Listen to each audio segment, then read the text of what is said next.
Hello everyone. आज की video में हम बात करने वाले हैं कि जब जीकेएस में आपका सिलेक्शन हो जाता है उसके बाद आपको क्या करना है, क्या प्रोसेस होते हैं, क्या एग्जैक्टली आपको करना है। मैं सब कुछ इन्फॉर्मेशन आपको डिटेल में दूंगी ताकि आपको कोई भी प्रॉब्लम ना हो। तो आप प्लीज़ टेंशन फ्री होकर ये वीडियो देखो। एनीवेज, ये देखो, ये है मेरा एक छोटा सा फ्रेंड जिसके पास बुक है, तो मैं इस बुक के नोट्स पढ़ के आपको बताऊंगी। तो सबसे पहले ह्यूज कॉन्ग्रेचुलेशंस अगर आप जीकेएस में सिलेक्ट हो गए हो। कॉन्ग्रेचुलेशंस बिकॉज ये जो जर्नी है वो बहुत बड़ी, बहुत ही ज़्यादा स्ट्रेसफुल जर्नी है। मुझे भी पता है कितना स्ट्रेसफुल होता है, और जो वेटिंग पीरियड होता है वो तो बहुत ज़्यादा स्ट्रेसफुल होता है। सो ह्यूज कॉन्ग्रेचुलेशंस, आपने कर दिया। अब साउथ कोरिया आने वाले हो। अब साउथ कोरिया आने के पहले आपको कुछ चीज़ें करनी होती है, तो मैं एक एक करके आपको बताती हूँ। अभी सबसे पहला चीज जो आपको करना है वो है आपको वीजा अप्लाई करना है, ठीक है। लेकिन वीजा अप्लाई करने के पहले आपको कुछ डॉक्यूमेंट्स की जरूरत होती है। उसमें से एक डॉक्यूमेंट आपको एनआईआईडी देगी, दो डॉक्यूमेंट आपकी यूनिवर्सिटी देगी, और एक डॉक्यूमेंट होगा आपका टीबी टेस्ट रिपोर्ट। अब देखो, मेडिकल जो है वो कैंसल्ड है, बट आपको जो टीबी टेस्ट रिपोर्ट है वो सबमिट करना पड़ता है वीजा के लिए। तो अगर आपके पास टाइम है, आपका सिलेक्शन हो गया, तो जल्दी से जल्दी आप आपका टीबी का टेस्ट रिपोर्ट करा दीजिए, ठीक है। देन आपको वेट करना है कि एनआईआईडी से आपके पास इनविटेशन लेटर मिले, ठीक है। तो उसमें आपका नाम होगा, आपकी स्कॉलरशिप कितने साल की है वो इन्फॉर्मेशन होगा, एंड पूरा वो सब होगा। मैं उसका एक फोटो अटैच कर दूंगी ताकि आपको समझ में आ जाए। दूसरा, आपकी यूनिवर्सिटी आपको दो डॉक्यूमेंट्स देगी। एक होगा आपका एडमिशन सर्टिफिकेट, ठीक है, एंड दूसरा होगा बिजनेस रजिस्ट्रेशन सर्टिफिकेट। तो बिजनेस रजिस्ट्रेशन है, रजिस्ट्रेशन, उसमें बस आपकी यूनिवर्सिटी का नाम वगैरह सब कुछ होगा, वो कहाँ पे लोकेटेड है, ताकि उनको पता चले कि हाँ ये यूनिवर्सिटी एग्जिस्ट करती है। दूसरा आपका एडमिशन सर्टिफिकेट होगा, इसमें आपका नाम होगा, आपका कोर्स होगा, आपको कितना पैसा मिलेगा, वो सब होगा डिटेल। ये आपको मिल जाएगा, इसका आपको टेंशन लेने का बिल्कुल भी ज़रूरत नहीं है, ठीक है। और आपको पासपोर्ट साइज फोटो की भी ज़रूरत होगी। तो अगर आपका सिलेक्शन हो गया है तो पहले आप जाके टीबी टेस्ट करा लाओ, एंड देन आपका पासपोर्ट साइज पिक्चर जो है वाइट बैकग्राउंड में, ठीक है। और हाँ, आपके पिक्चर में ना कान दिखने चाहिए। अब लेकिन अगर आपके मेरी तरह कान है जो बहुत अंदर है और नहीं दिख रहे हैं, तो इट्स ओके। बस मेक श्योर कि आप आपके बाल जो है पूरे बांध दो, एंड वाइट बैकग्राउंड के साथ आप एक फ़ोटो खिंचा लो, ठीक है। तो इतना आप करो, उसके बाद में बताती हूँ। एप्लीकेशन का जो प्रोसेस है इंडिया के लिए, आप डायरेक्टली एम्बेसी में नहीं अप्लाई कर सकते हो, ओके। तो आपको वीज़ा एजेंट्स के पास जाना पड़ता है, ओके। अब ये वीज़ा एजेंट्स भी आप जहाँ पे रहते हो उस हिसाब से अलग है, ठीक है। जैसे कि महाराष्ट्र के लिए वीज़ा एजेंट्स अलग है, चेन्नई के लिए वीज़ा एजेंट्स अलग है, दिल्ली के लिए अलग है। तो आप जो एम्बेसी की साइट है वहाँ पे जाके चेक कर सकते हो कि आप कौन से जोन में आते हो, ठीक है। तो ओवरसीज वाली जो वेबसाइट है वहाँ पे जाके वीज़ा इशुएंस पे क्लिक करोगे तो आपको पता चल जाएगा कि आपकी सिटी कौन से वाले स्टेट के अंदर आती है, ठीक है। तो अभी आपको वीज़ा एजेंट्स ढूंढने पड़ेंगे, आपको वहाँ पे लिस्ट भी मिल जाएगी वीज़ा एजेंट्स मतलब कैसे अप्लाई कर सकते हो।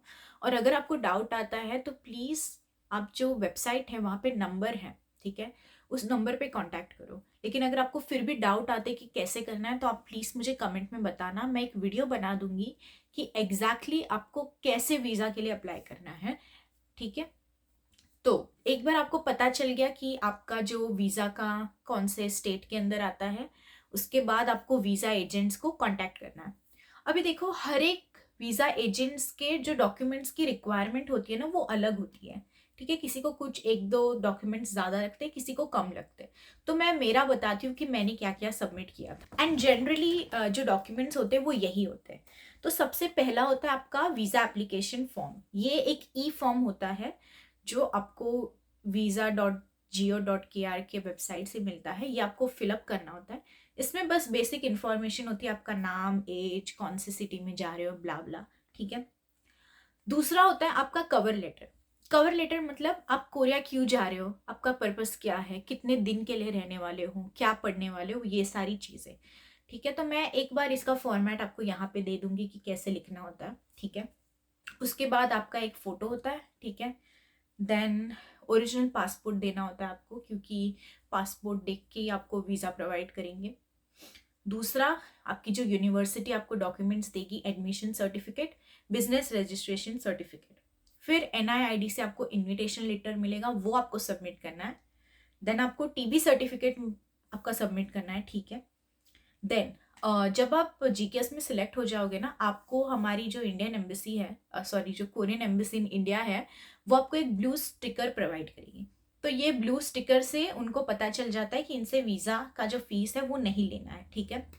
लेकिन ये जो ब्लू स्टिकर है वो इतना भी इम्पोर्टेंट नहीं है, ठीक है। क्योंकि जब मैंने अप्लाई किया था वीज़ा के लिए, तो बहुत सारे बच्चे ऐसे भी थे जिन्होंने ये ब्लू स्टिकर लगाया नहीं था, फिर भी उनका वीज़ा उनको फ्री ऑफ कॉस्ट मिल गया था। तो इतना टेंशन लेने की ज़रूरत नहीं है अगर आपको नहीं मिला है तो, क्योंकि ये लोग पता नहीं बहुत डिले करते ये सारी चीज़ों में। तो अगर आपके पास ब्लू स्टिकर नहीं है फिर भी आप भेज दो आपके डॉक्यूमेंट्स, आपको GK स्टूडेंट समझ के वो आपका फ्री ऑफ कॉस्ट कर देंगे। बट हाँ, फ्री ऑफ कॉस्ट का मतलब ये नहीं है कि आपका वीज़ा फ्री है, ठीक है। वीज़ा आपका फ्री है, बट आप एजेंट से अप्लाई कर रहे हो ना, तो उस एजेंट को आपको पैसे देने हैं, ठीक है। तो ये आपकी एम्बेसी है और ये आप हो, ठीक है। आप डायरेक्टली एम्बेसी में जाके वीज़ा नहीं अप्लाई कर सकते हो। तो बीच में जो पर्सन है वो है वीज़ा एजेंट। तो उस वीज़ा एजेंट को आपको पैसे देने पड़ेंगे। उसके पैसे जो होंगे वो डिपेंड करते हैं, 1800, 2000, 3000 कुछ भी हो सकता है। मेरा 1800 था, ठीक है। उसके बाद आपको एक पासपोर्ट की कॉपी देनी है। तो इतने जो है ये बेसिक डॉक्यूमेंट्स आपको सबमिट करने हैं, ठीक है। तो आपका वीज़ा बन के आ जाएगा। एंड वन मोर थिंग, आपका जो वीज़ा होता है ना, पासपोर्ट पे स्टैंप वगैरह नहीं लगता है। तो प्लीज़ पैनिक मत होना अगर आपको पासपोर्ट पे स्टैंप वगैरह ना मिले तो। और आपके पास एक एप्लीकेशन फॉर्म होगा, आपका वीज़ा जो है कंफर्म हो गया, वो आपको प्रिंट कराना है। एंड आपके पासपोर्ट पे ना बस एक स्टिकर लगेगा, ठीक है। कुछ भी स्टैंप वगैरह नहीं लगेगा, ठीक है। तो इतना ध्यान में रखना। मैं एक टिप देना चाहूँगी, आपके पास एक लिस्ट ऑफ एजेंट्स आएंगे, ठीक है, जो आपका वीज़ा करा के देंगे। मैं कहूँगी कि आप एक एक को कॉल कर दो, है ना। और जो सबसे चीप सर्विस दे रहा है उसके पास जाओ, ठीक है। मैंने भी ऐसे ही किया था, मेरे टाइम पे मैंने हर एक एजेंट को कॉल किया था एंड उनको पूछा था कि आपकी फ़ीस क्या है। जिसका सबसे सस्ता था मैं उसके पास ही गई थी। एंड अगर आप महाराष्ट्र में रहते हो तो मैंने ग्रीन लाइट सर्विसेज यूज़ किया था, ठीक है। एंड ऑल्सो मेरे डॉक्यूमेंट्स में एक और डॉक्यूमेंट था विच इज़ NOC मतलब हमारा जो पेरेंट्स है उनका साइन लगता है। उस डॉक्यूमेंट में ऐसा लिखना होता है कि हमारे पेरेंट्स को कोई प्रॉब्लम नहीं है कि मैं साउथ कोरिया में पढ़ाई करने जा रही हूँ, एंड आपके पेरेंट्स का उस पर साइन लगता है। तो ऐसे कुछ कुछ एडिशनल डॉक्यूमेंट्स मतलब हो सकते हैं अगर आप दूसरे स्टेट वगैरह में रहते हो तो। उस एजेंट्स को ये बोलोगे कि हमारा जो है महाराष्ट्र का पूरा ग्रुप है। तो जब आप GKS में सिलेक्ट हो जाओगे ना, ट्राई करो कि आपके स्टेट से जो जो लोग जा रहे हैं उन्हें हम ढूंढें। अब कैसे ढूंढोगे? तो यूजुअली आपको फेसबुक वगैरह यूज़ करना पड़ेगा। मैं फेसबुक कभी नहीं यूज़ करती, बट मैंने बस GKS के लिए फेसबुक डाउनलोड वगैरह किया था एंड GKS के ग्रुप्स ज्वाइन करके मुझे इंडिया का जो GKS ग्रुप है वो मिला था। तो आप उस टाइम पर क्या करो कि आपके मतलब स्टेट से जो लोग जा रहे हैं उनका कांटेक्ट आप फाइंड आउट करो, ग्रुप बनाओ और एजेंट को बोलो कि हमारा जो है ग्रुप है, तो हम ग्रुप में हमारा वीज़ा कराएंगे तो आप हमें डिस्काउंट दो। तो वो आपको डिस्काउंट दे देंगे, ठीक है। और मैं एक और बात कहूँगी कि आपके जो पासपोर्ट का जो एड्रेस होता है ना, वो भी आई गेस मैटर करता है थोड़ा सा।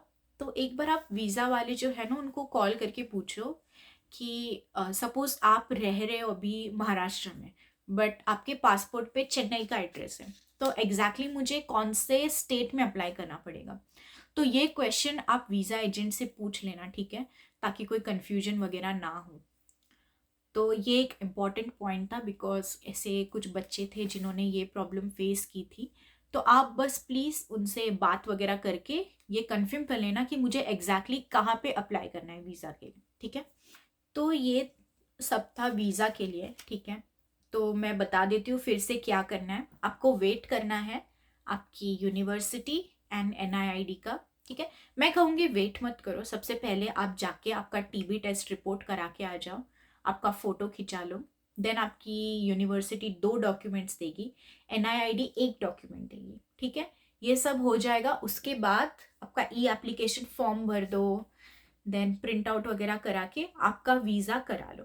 ठीक है, तो ये यहाँ तक आपका वीज़ा हो गया। ठीक है, उसके बाद आपको क्या करना है। अब देखो, अब आप कोरिया आ रहे हो, ठीक है, आपको पैसों की ज़रूरत पड़ेगी। तो अगर आप कैश लेके आ रहे हो तो आपको डॉलर्स में लेके आना है। ठीक है, इंडियन रुपीस मत लेके आना, यहाँ पे नहीं चलता है और आपको बहुत ज़्यादा हाई रेट मिलेगा। तो आप इंडिया में ही कैश को रुपीस को डॉलर में कन्वर्ट करा के लेके आ जाओ।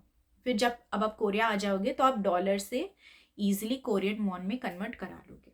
फिर कुछ बच्चे ऐसे भी होंगे जिनको कार्ड यूज़ करना है, तो इंडिया में HDFC का फॉरेक्स कार्ड जो है वो सब जगह पे चलता है। बट द प्रॉब्लम इज, मेरे जो फ्रेंड्स थे वो जो फॉरेक्स कार्ड लेके आए थे वो सब जगह पे नहीं चल रहा था। ठीक है, तो ये प्रॉब्लम हो सकती है। मैं ये नहीं कह रही हूँ कि फॉरेक्स कार्ड जो है HDFC का वो बुरा है, बट ऐसा हो सकता है कि आपका कार्ड ना चले। ठीक है, एंड HDFC के फॉरेक्स कार्ड के लिए आपको कुछ मिनिमम 15,000 रखना पड़ता है आपके बैंक अकाउंट में, और आपको HDFC का बैंक अकाउंट भी खोलना पड़ेगा। तो उस टाइम पे मेरे पास इतने पैसे नहीं थे, तो मैंने HDFC का नहीं खोला था, मैंने नियो बैंक ओपन किया था। नियो बैंक का जो कार्ड होता है ना, नियो ग्लोबल, वो मैंने लिया था। वो फ्री ऑफ कॉस्ट हो गया था और मेरे घर पे डिलीवरी हो गई थी। लेकिन नियो ग्लोबल से मैं जो है मेरे उसमें मैं कार्ड में पैसे नहीं डाल सकती हूँ। ये एक प्रॉब्लम है। लाइक अगर मुझे कोरिया का जो कैश है वो उसमें डिपॉजिट करना है तो मैं वो नहीं कर सकती। लेकिन यहाँ पे हर जगह पे मेरे कार्ड से ट्रांजैक्शन हो जाता है। ठीक है, लाइक अगर मैं CU जाऊंगी या फिर मैं मार्ट जाऊंगी तो उससे मैं इजीली पेमेंट कर सकती हूँ। तो अगर आपको ऐसा चाहिए तो आप free of cost neo global का कार्ड लेके आ जाना। मैं मेरे कार्ड से पैसे निकाल सकती हूँ, ट्रांजैक्शन करा सकती हूँ, लेकिन मैं मेरे कार्ड के अंदर पैसे नहीं डाल सकती हूँ। तो ये प्रॉब्लम है। ठीक है, एंड ऑल्सो पैसे जो है मैंने इंडिया अभी तक भेजे नहीं है, बट जब मैं भेजूंगी उस टाइम पे मैं बता दूंगी कि मैं कैसे भेजती हूँ। मैं अभी कुछ ऐप्स वगैरह देख रही हूँ कि एग्जैक्टली पैसे कैसे भेजने हैं, और अगर मुझे पता चल जाएगा तो मैं एक वीडियो बना दूंगी। ठीक है, तो ये था पूरा कैश के बारे में और फॉरेक्स कार्ड के बारे में। अगर आपको ऐसा कार्ड चाहिए जिसमें आप पैसे डाल सकते हो तो आप HDFC के फॉरेक्स कार्ड खरीदो, और अगर आपके पास नहीं, आपको नहीं चाहिए पैसे डालना वगैरह, तो आप नियो ग्लोबल का कार्ड खरीद सकते हो। एंड बिना कार्ड के भी अगर आप कोरिया आओगे तो भी कोई प्रॉब्लम नहीं है। ठीक है, बिकॉज अनलेस आपको पैसे भेजने हैं या मम्मी पापा से मंगाने हैं तब आप फॉरेक्स कार्ड का यूज़ कर सकते हो, वरना अगर आपको नहीं नहीं करना है ये सारी चीज तो बस आप कैश लेके आ जाना। ठीक है, हम बात करते हैं सिम कार्ड की। सिम कार्ड कहाँ से करें। तो मेरा एक्सपीरियंस जो था वो ये था कि जब मैंने चेक किया था बुसान का जो गिमे गिमे एयरपोर्ट था, इंटरनेशनल एयरपोर्ट, वहाँ पे ना ज़्यादा सिम कार्ड की शॉप्स नहीं थी, और जो शॉप्स थी ना वो काफ़ी ज़्यादा महंगी थी। तो मुझे उतने पैसे मतलब नहीं डालने थे। तो मैंने क्या किया, मैंने इंडिया से ही जियो का 1 वीक का इंटरनेशनल रिचार्ज कराया था। ठीक है, तो मैं एयरपोर्ट पे भी यूज़ कर सकती थी एंड मैं कोरिया पहुँच के भी मैं वहाँ पे इंटरनेट यूज़ कर सकती थी बिना कोई प्रॉब्लम के। और वो जो इंटरनेट था वो मुझे याद नहीं है कितना था, बट कुछ तो था, मैं यूज़ कर सकती थी उससे, मम्मी पापा को वीडियो कॉल भी कर सकती थी। तो अगर आपको सिम कार्ड लेना है तो मेरा ऐसा कोई भी एक्सपीरियंस नहीं है, बट स्टिल मेरे प्लान में ऐसा था कि मैं चिंगू मोबाइल करके एक है सिम कार्ड, मैं वो खरीदूँ। तो अगर आपको ये वाला स्टोर दिखता है तो आप खरीद सकते हो। एंड दूसरी बात, मैंने सिम कार्ड कहाँ से खरीदा।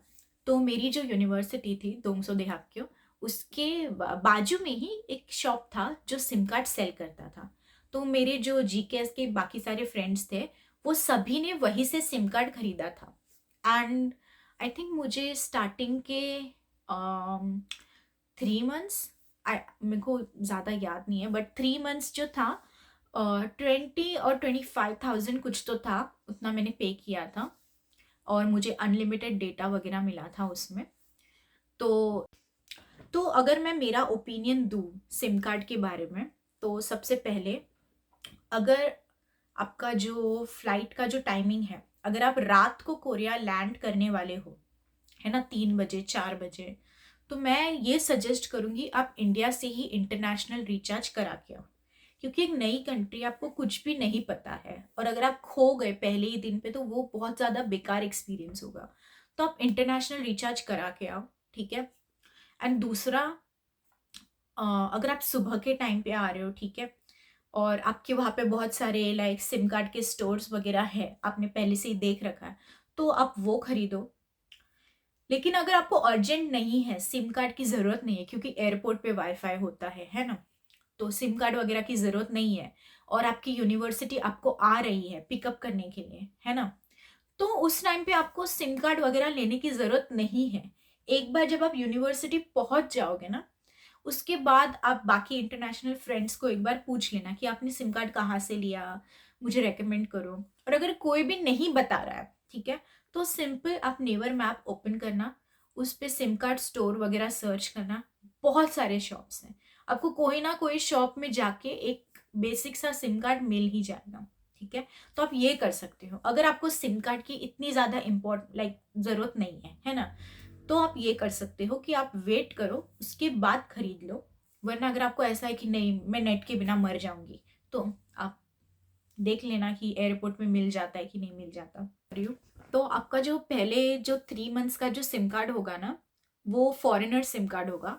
तो आप इस सिम कार्ड से कुपांग कुपांग ईट्स या इंटरनेशनल शॉपिंग वगैरह नहीं कर पाओगे, ठीक है, तो ये प्रॉब्लम है। तो 3 मंथ्स तक आपको कैसे ना कैसे सरवाइव करना पड़ेगा।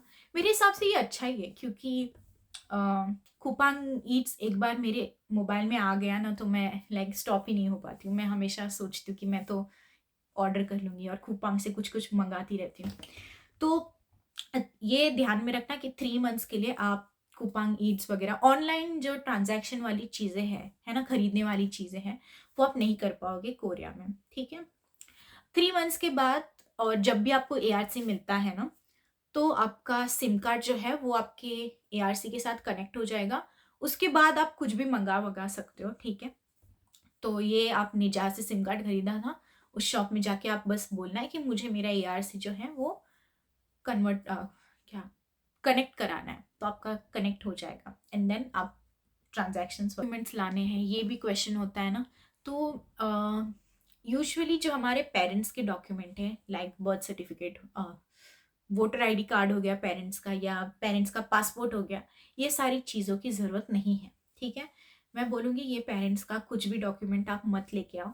आपका भी डॉक्यूमेंट जो है वो आप क्या लेके आ सकते हो, आपका डिग्री सर्टिफिकेट लेके आ सकते हो, ट्रांसक्रिप्ट लेके आ सकते हो, और पोस्टाइड, बस मैं तो यही लेके आई थी। बट ऑनेस्टली मुझे अभी तक तो ज़रूरत नहीं पड़ी है, बट अगर मुझे इन फ्यूचर ज़रूरत पड़ती है तो मैं पक्का इस वीडियो के डिस्क्रिप्शन में या कहीं पे लिख दूंगी कि मुझे कौन से डॉक्यूमेंट्स की ज़रूरत थी, ठीक है। बैंक अकाउंट कैसे बनाना है कोरिया में, एआरसी कैसे बनाना है, तो इसकी आप बिल्कुल भी चिंता मत करो, क्योंकि जो आपकी जो यूनिवर्सिटी है ना, वो आपका सब कुछ कर देगी, ठीक है। तो आपको बिल्कुल टेंशन लेने की ज़रूरत नहीं है। आपका बैंक भी वही खुलवा देगी, आपका एआरसी भी वही बनवा देगी, ठीक है। बस आपको एआरसी के लिए एक दिन आपको बस इमिग्रेशन ऑफिस में जाके साइन करके आ जाना है, ठीक है। तो ये सारी चीज़ों की आप टेंशन बिल्कुल मत लो, बैंक अकाउंट वगैरह सब कुछ वो लोग कर देंगे, आपको बस फॉलो करना है उनके इंस्ट्रक्शन। आपका सिलेक्शन हो जाएगा ना, उसके बाद जो आपकी हमारी जो जीकेएस एलुमनाई के जो लोग हैं ना, लाइक इंडियन जीकेएस एलुमनाई के लोग, वो लोग आपका ओरिएंटेशन भी होस्ट करेंगे, जिसका डिटेल्स आपको आपके ईमेल पर मिल जाएगा। तो इसमें भी आपको कुछ कुछ क्वेश्चंस और क्वेरीज वगैरह होंगे, तो वो लोग आपको सॉल्व करके दे देंगे, ठीक है। तो इस ओरिएंटेशन का भी आप यूज़ करके आपके जो भी डाउट्स है आप उनको पूछ सकते हो, मुझे भी पूछ सकते हो। बट कभी कभी ऐसा होता है ना कि कुछ कुछ डाउट्स होते हैं जिसका आंसर मेरे पास भी नहीं होता है, क्योंकि मैं भगवान तो नहीं हूँ, मुझे सब चीज़ों के बारे में नॉलेज नहीं है। तो आई होप अगर आपको बहुत एक्सट्रीम डाउट हो तो आप एनआईआईटी, या फिर आप आपकी यूनिवर्सिटी, या फिर आपकी जो ओरिएंटेशन में जो आपके लोग होंगे ना, उनसे आप पूछें, ताकि आपका जो डाउट है ना वो क्लियर हो जाए, ठीक है। कि जब हम कोरिया पहुंच जाएंगे एयरपोर्ट पर, तो हम यूनिवर्सिटी कैसे जाएंगे, हमें कैसे पता चलेगा। तो देखो, 2 केस हो सकते हैं। एक केस में आपको अकेले जाना पड़ेगा, और एक केस में आपकी यूनिवर्सिटी आपको पिकअप करने आएगी। तो अगर आपकी यूनिवर्सिटी आपको पिकअप करने आने वाली है तो बहुत अच्छी बात है, आप आपकी यूनिवर्सिटी के साथ चले जाना बस में बैठ के, ठीक है। अब दूसरा केस, आपको खुद से जाना पड़ेगा।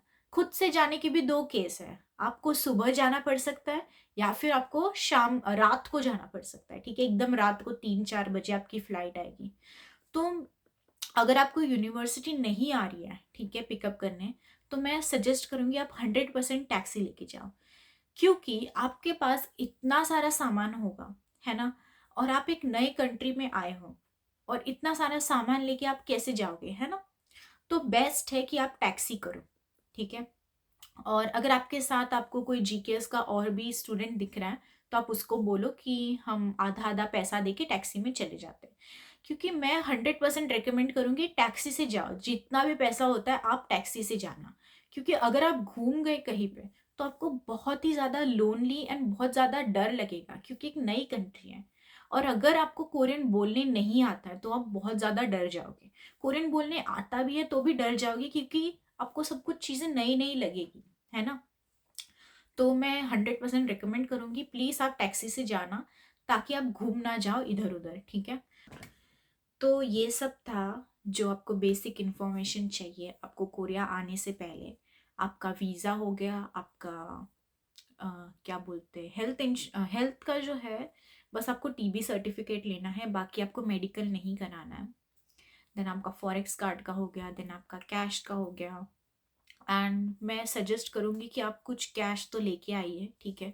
100% फॉरेक्स कार्ड पे बिल्कुल मत डिपेंड रहिए, थोड़ा सा कैश अपने साथ रखिए। दूसरा मैंने बता दिया कि आपको बैंक अकाउंट वगैरह की ज़रूरत नहीं है, ठीक है। जो टी मनी कार्ड है वो आप यूनिवर्सिटी पहुंचने के बाद, फ्रेश वगैरह होने के बाद दूसरे दिन आप जाके टी मनी कार्ड जो है बना लेना, क्योंकि इम्पोर्टेंट है, ठीक है। एंड टी मनी कार्ड जो है उसमें भी आपको कैश रिक्वायर्ड है, उसी से आप जो है आपका क्या बोलते हैं, कार्ड को आप रिचार्ज कर सकते हो। तो इसके लिए कैश जो है वो थोड़ा सा इम्पोर्टेंट है, ठीक है। And last but not the least, like WhatsApp चलता है कि नहीं चलता कोरिया में? 100% व्हाट्सएप चलता है। देन स्पॉटिफाई जो है मैं रिकमेंड करूँगी इंडिया से ख़रीद के आ जाओ, वरना कोरिया में वो जो है 8060 रुपीज़ समथिंग समथिंग है, तो वो आप खरीद सकते हो, वरना आप इंडिया से ही खरीद के लेके आ जाओ। नेटफ्लिक्स जो है उसका मुझे पता नहीं है प्रॉपरली, क्योंकि मैंने इंडिया में नेटफ्लिक्स वगैरह ख़रीदा नहीं था, तो मुझे पता नहीं कि यहाँ पे चलता है कि नहीं चलता है इंडिया वाला नेटफ्लिक्स। लेकिन जो कोरिया वाला नेटफ्लिक्स है वो भी इतना ज़्यादा महंगा नहीं है, इट इज़ 5500, लाइक बेसिक वाला प्लान। इसमें आपको एड्स वगैरह दिखेगी, 2 एड्स दिखेगी, बट मेरे हिसाब से अगर आपको मूवीज़ वगैरह देखनी है तो ये वाला प्लान आप ले सकते हो। तो बस आई थिंक यही कुछ चीज़ें हैं जो आपको ध्यान में रखनी है जब आपका सिलेक्शन हो जाता है, ठीक है। एंड लास्ट में मैं आपको बताऊंगी अगर आप प्लेन में कभी नहीं बैठे हो तो आपको क्या करना है। तो ऐसे बहुत सारे लोग होंगे जिनका ये सबसे पहला फ्लाइट होगा, उन्होंने ज़िंदगी में कभी भी फ्लाइट पे नहीं बैठे, और मेरे साथ भी सेम केस था, मैंने कभी भी डोमेस्टिक फ़्लाइट या इंटरनेशनल फ़्लाइट नहीं ली थी। तो इस टाइम पे आप बहुत ज़्यादा डर जाओगे, मुझे पता है कैसा फील होता है। तो मैं बेसिक सा इन्फॉर्मेशन दूंगी जो मुझे पता चला है कि फ़्लाइट में कैसे होता है।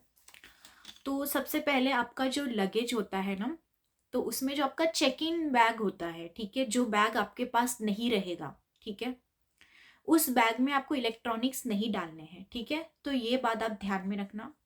दूसरा, आपको जो लगेज लिमिट दिया हुआ है ना, प्लीज़ ट्राई कीजिए कि वही लिमिट हो, है ना।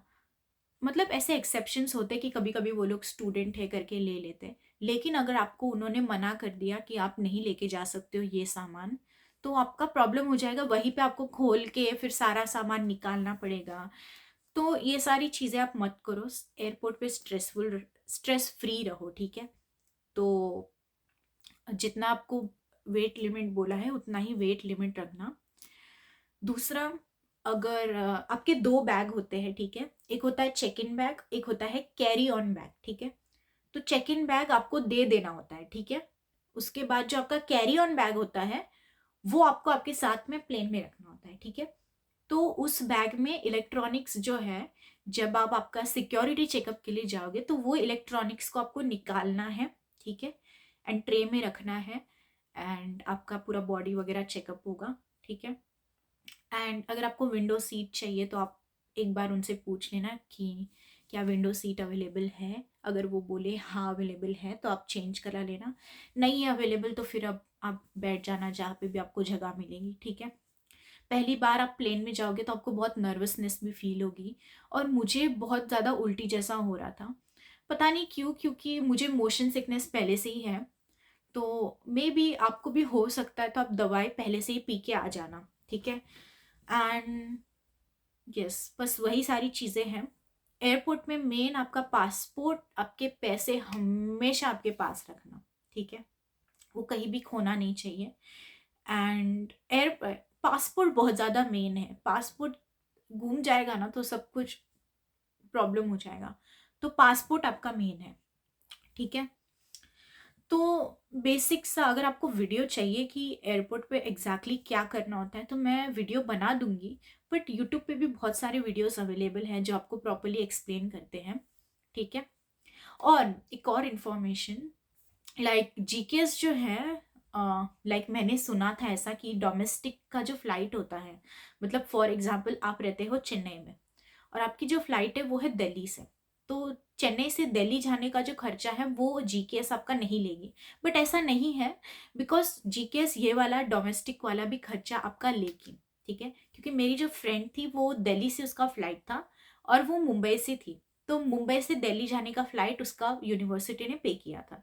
तो आपको इसकी भी चिंता करने की बिल्कुल भी ज़रूरत नहीं है कि आपका पैसा जाएगा एंड एक्सेट्रा एक्सेट्रा, ऐसा कुछ भी नहीं जाएगा, ठीक है। एंड ऑल्सो लाइक मेरा जो बैगेज का जो लिमिट था इट वॉज 23, बहुत ही ज़्यादा कम था, उसमें मैं बहुत सारी चीज़ें नहीं ला पाई थी। तो मैंने क्या किया था ना, मैंने पार्सल किया था उसके बाद जो खाने की जो चीज़ें थी। तो आपका भी अगर बैगेज लिमिट कम है तो आप प्लीज़ बाद में पार्सल वगैरह करा के मंगा सकते हो, ठीक है। तो मुझे पता नहीं कि क्या पार्सल का मेरे मॉम डैड ने यूज़ किया था, मैं उनको पूछ के एक बार डिस्क्रिप्शन में लिख दूंगी कि उन्होंने कौन सा पार्सल सर्विस यूज़ किया था। बट पार्सल सर्विस भी थोड़ा सा महंगा है यार, लाइक 5000 आपका जाएगा, या जितना आपका वेट है उतना हिसाब से आपका पैसा जाएगा, ठीक है। तो आई थिंक यही सारी इन्फॉर्मेशन थी जो मुझे देनी थी। मेन है आपका वीज़ा, ठीक है, वो आपको ध्यान रखना है। एंड जब आप कोरिया आओगे तो बहुत सारे ऐसे एप्लीकेशंस हैं जो आपको लाइक इम्पॉर्टेंट है, आप डाउनलोड करके आना। तो मैं इस पे ना एक वीडियो बना दूंगी कि आपको एग्जैक्टली कौन से एप्लीकेशंस डाउनलोड करने हैं। बस बेसिक आपको नेवर मैप डाउनलोड करना है, ठीक है, पापा को डाउनलोड कर लो, ठीक है, ये दोनों डाउनलोड करके आ जाना, ठीक है। बाकी का आप धीरे धीरे सीख जाओगे कि क्या क्या करना। तो बस यही तक आज की वीडियो है, मैंने बहुत ही ज़्यादा डिटेल में बनाने का ट्राई किया था। तो आई होप आपको जो इन्फॉर्मेशन है वो यूज़फुल लगा हो, और कुछ भी डाउट हो तो आप मुझे कमेंट सेक्शन में पूछ सकते हो, या आप मेरे इंस्टाग्राम पे भी पूछ सकते हो। बट अगर आपका डाउट बहुत ज़्यादा, मतलब ऐसा डाउट है जो मुझे भी नहीं पता है, तो शायद मैं रिप्लाई ना करूँ आपको, तो प्लीज़ आप बिल्कुल भी टेंशन मत लेना ठीक है। So that's it for this video, bye bye.